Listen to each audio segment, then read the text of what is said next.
हाय मित्रांनो, सकाळ झालेली आहे तर व्हिडिओ स्टार्ट करावा म्हटलं. आज इकडं लय पाऊस झालेला आहे, तुम्हाला दाखवते दमा. हे बघा, पावसाने सगळा कचरा झालेला आहे.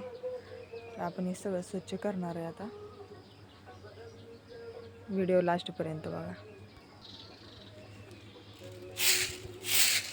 पाऊस आल्यामुळं खूप कचरा होतो आणि ते चिंचेचा पाला लय पडतोय ना दारामध्ये, त्यामुळं कंटिन्यू स्वच्छ करावं लागतं. रात्री लय वार कावदान सुटल्याने त्यामुळं स्वच्छ करावं लागतं.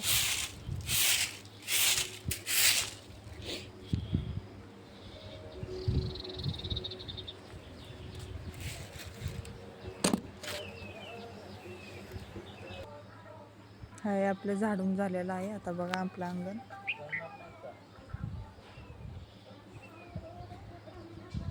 हे बघा कचरा बघा किती निघला पावसामुळे. एवढा कचरा निघला इथे. तर ठीक आहे मित्रांनो, आज ब्लॉग एवढाच आहे आपला. तर भेटूया आपण पुढच्या व्लॉगमध्ये. चॅनलला सबस्क्राईब करा आणि व्हिडिओला लाईक करा. ठीक आहे, बाय.